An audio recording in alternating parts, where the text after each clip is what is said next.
আসসালামু আলাইকুম রহমতুল্লাহি ওবারাকাতু। আমার বয়স 24 বছর। এতদিন আমি নামাজ পড়েছি, আবার ইচ্ছাকৃতভাবে ছেড়েও দিয়েছি।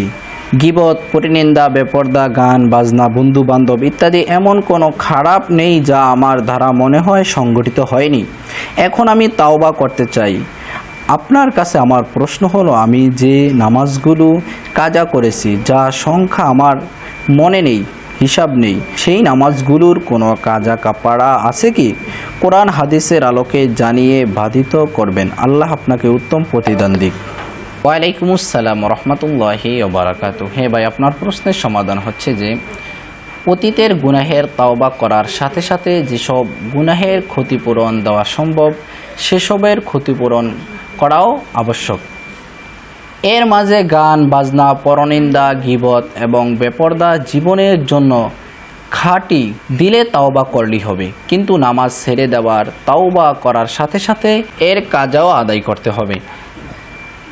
সেই হিসাবে কত ওয়াক্ত নামাজ কাজা হয়েছে, এটার একটি আনুমানিক হিসাব করে কাজা করে নিবে।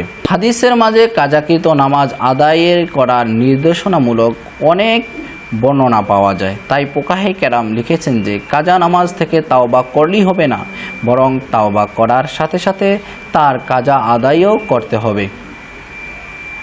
1 নম্বর দলিল, এক রাতে রাসূলুল্লাহ সাল্লাল্লাহু আলাইহি ওয়াসাল্লাম তার সাহাবীগণকে নিয়ে সফর করেছিলেন। শেষ রাতে তারা বিশ্রামের উদ্দেশ্যে রাত্রি যাপন করলেন এবং হযরত বেলাল রাদিয়াল্লাহু তাআলা আনহুকে বলে দিলেন যে নামাজের জন্য জাগিয়ে দেওয়ার দায়িত্ব দিয়ে সবাই ঘুমিয়ে পড়লেন। এদিকে হযরত বেলাল রাদিয়াল্লাহু তাআলা আনহু তন্দ্রা বিভূত হয়ে গেলেন এবং সবার ফজরের নামাজ কাজা হয়ে গেল। ঘুম থেকে জাগার পর হযরত রাসূলুল্লাহ সাল্লাল্লাহু আলাইহি ওয়াসাল্লাম সবাইকে নিয়ে ফজরের নামাজ আদায় করেন এবং পরপর এরশাদ করেন, ঘুম বা বিস্মৃতির কারণে যার নামাজ ছুটে গেল, যখন সে জাগ্রত হবে তখন যেন তা আদায় করে। প্রসিদ্ধ সকল হাদিস গ্রন্থে বিভিন্ন সূত্রে ঘটনাটি বর্ণিত হয়েছে। হযরত আব্দুল্লাহ ইবনে আব্বাস রাদিয়াল্লাহু তাআলা আনহু ঘটনা বর্ণনা করার পর বলেন যে সেই 2 রাকাত যা রাসূলুল্লাহ সাল্লাল্লাহু আলাইহি ওয়াসাল্লাম কাজা হিসাবে আদায় করেছেন, আমার নিকট সমগ্র দুনিয়ার মালিকানা লাভ করার চেয়েও অধিক পছন্দনীয়।